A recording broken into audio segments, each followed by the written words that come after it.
Assalamualaikum warahmatullahi wabarakatuh. Halo teman-teman, kenalin kami dari kelompok 6 akan mempresentasikan tentang perairan laut. Oke, sebelum itu kita perkenalan dulu yuk. Nah, perkenalkan nama saya Andi Sekti Dewi, nomor absen 4. Perkenalkan, nama saya Arisa Cahyani, nomor absen 5. Perkenalkan, nama saya Arthur Fasada Martika, nomor absen 6. Perkenalkan, nama saya Lafif Melinda Excel Ramadhani, nomor absen 21. Perkenalkan, saya Nadia Safira Aryansyara dari absen 25. Oke, masuk ke poin yang pertama yaitu pengertian. Laut memiliki artian yaitu tubuh air asin yang sangat luas dan saling terhubung antara laut satu dengan lautan yang lainnya.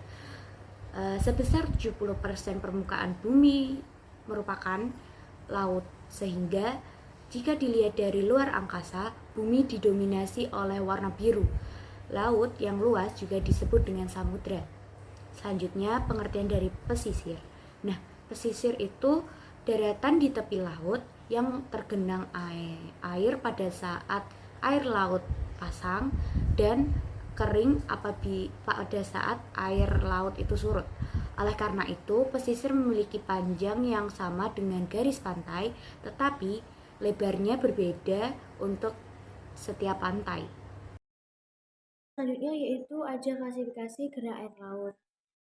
Klasifikasi laut dibedakan menjadi dua, yaitu berdasarkan kedalaman laut, perubahan yang dialami, dan letaknya terhadap benua. Selanjutnya yaitu ada kedalamannya. Zona Nearlitik.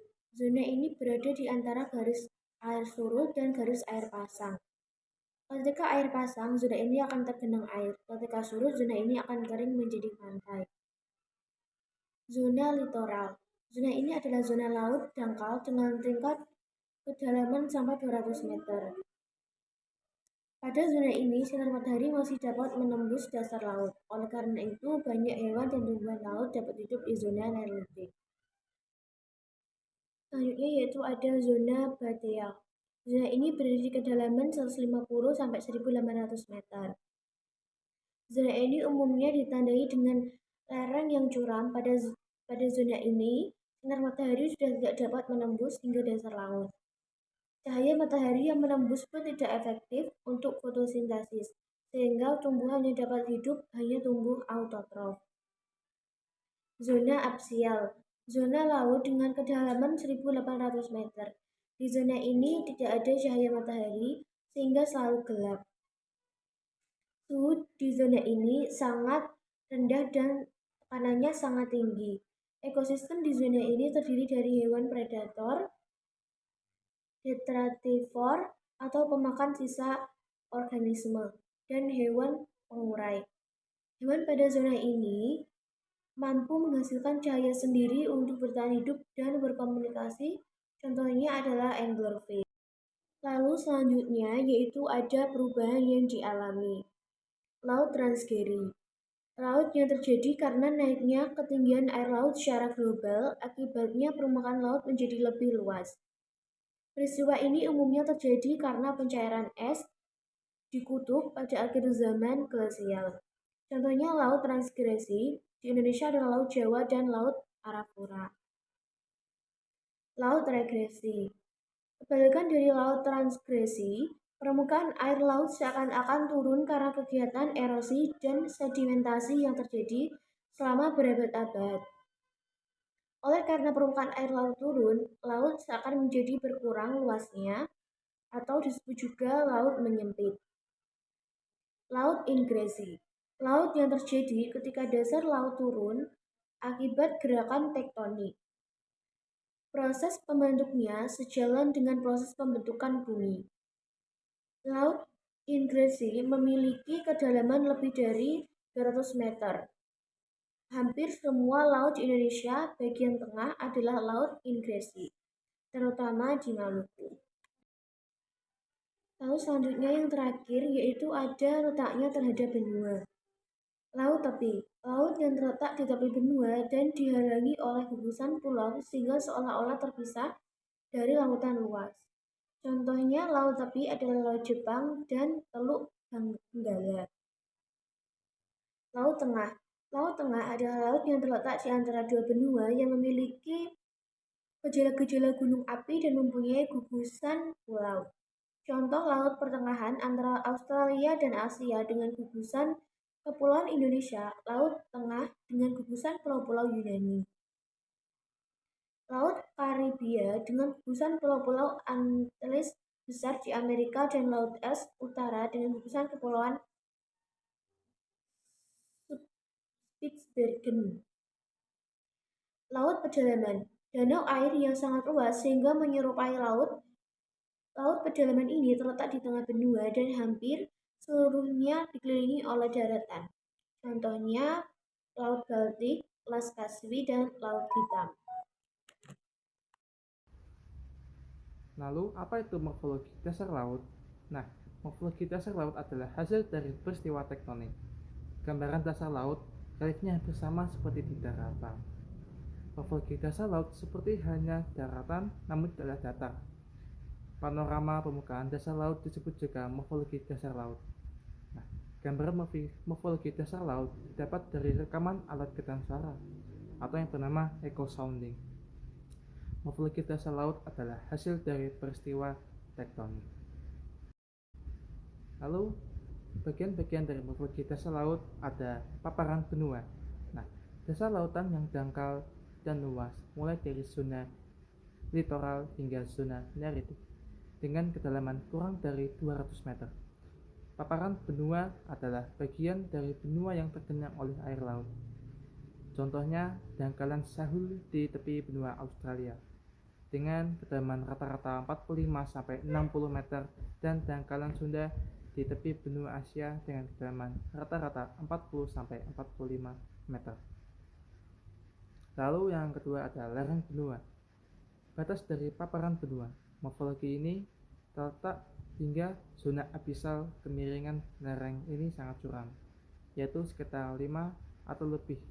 Sering disebut juga sebagai kaki benua dengan kedalaman 20-1800 meter. Lalu ada dasar samudra. Sekitar 59% dari permukaan bumi berupa dasar laut. Kedalaman dasar samudra mencapai 1800 meter dan memiliki morfologi datar, walaupun terkadang ditemukan gunung api dasar laut. Lalu ada pematang tengah samudra. Jalur memanjang di dasar laut, tempat keluarnya magma dari atmosfer. Jalur ini merupakan jalur pembentukan gerak samudra. Pembentukan gerak samudra seringkali berasosiasi dengan pembentukan gunung api bawah laut. Contohnya, pematang samudra di Samudra Pasifik dan Samudra Atlantik. Lalu ada gunung laut. Gunung yang dasarnya berada di dasar laut. Puncak gunung ini ada yang menjulang hingga ke atas permukaan laut atau hanya berada di bawah permukaan laut.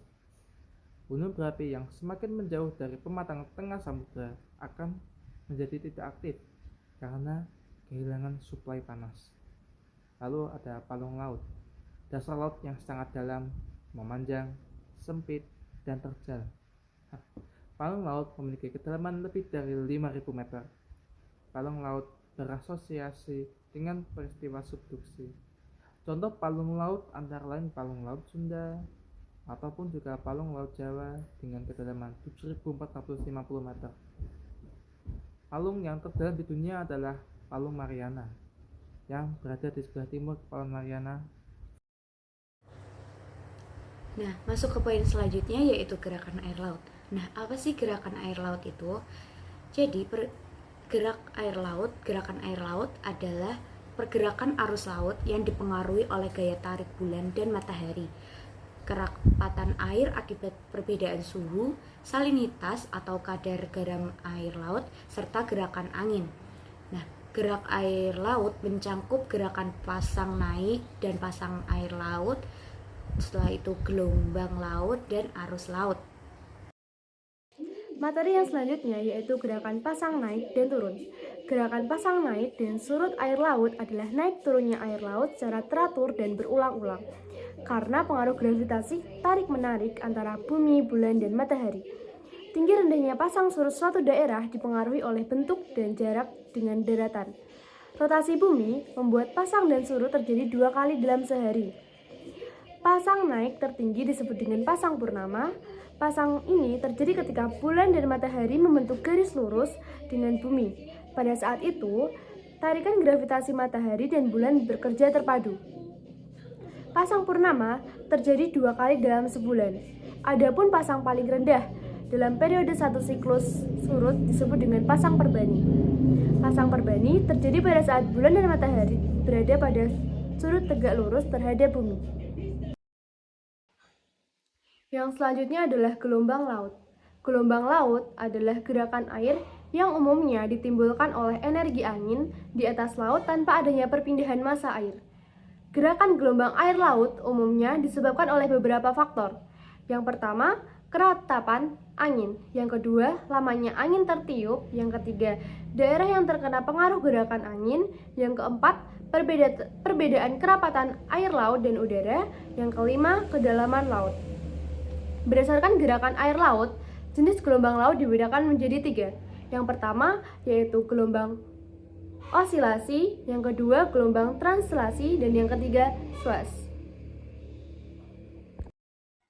Nah, selanjutnya saya akan menjelaskan mengenai arus laut. Arus laut adalah aliran air laut yang mempunyai arah dan peredaran yang tetap dan teratur. Arus laut dapat disebabkan beberapa faktor. Antara lain yang pertama, gerakan angin yang arahnya tetap. Gerakan angin ini mengakibatkan arus laut yang gerakan permukaannya mendatar. Contohnya, angin pasat. Angin pasat menyebabkan arus laut Khatulistiwa Utara bergerak di Samudra Pasifik dan Atlantik, serta arus Khatulistiwa Selatan bergerak di Samudra Pasifik, Atlantik, dan Hindia. Kemudian ada angin barat.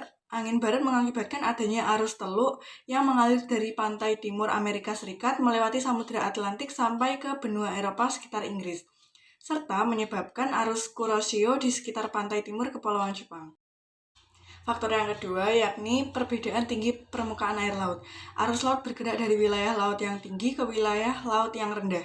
Arus ini disebut arus kompensasi atau arus pengisi karena air laut bergerak dari wilayah laut yang tinggi ke wilayah yang lebih rendah untuk mengisi. Faktor yang ketiga yakni adanya pulau atau benua yang merintangi. Akibat adanya pulau atau benua yang merintangi, arus laut menjadi berbelok mengikuti garis pantai.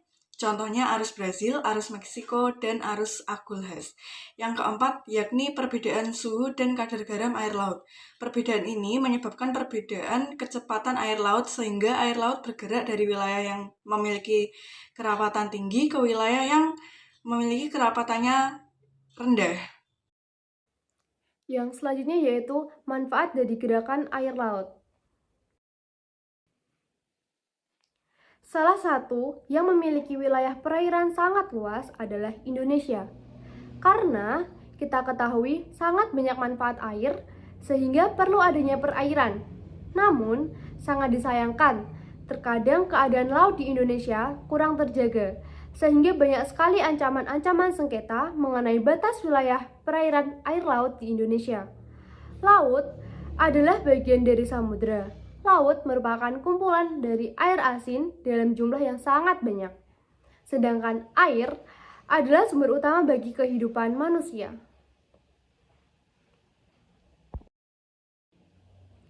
Adapun beberapa manfaat yang dapat kita peroleh dari adanya gerakan air laut. Yang pertama yaitu menyejukkan iklim di daerah pantai. Yang kedua yaitu pembangkit tenaga listrik. Yang ketiga yaitu menyebarkan beberapa jenis tumbuhan. Dan yang terakhir adalah daerah penghasil ikan. Selanjutnya, arus laut memiliki potensi sebagai energi pembangkit listrik alternatif. Selanjutnya, saya akan membahas mengenai potensi yang dimiliki arus laut. Arus laut memiliki potensi sebagai energi pembangkit listrik alternatif.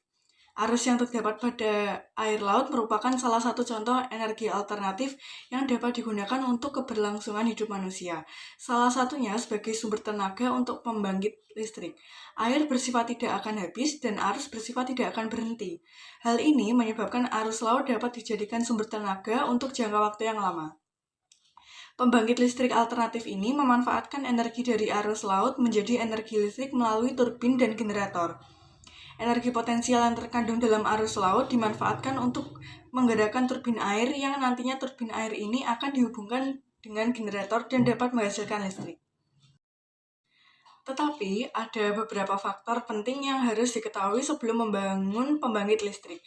Antara lain, yang pertama, kondisi geografis. Kondisi geografis merupakan suatu keadaan alam yang terjadi pada permukaan bumi di wilayah tertentu.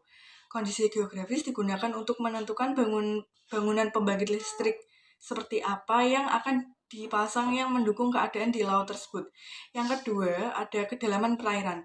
Kedalaman perairan digunakan untuk mengetahui apakah bangunan yang akan dibangun kedalamannya sesuai dan siap untuk dipasang di laut tersebut.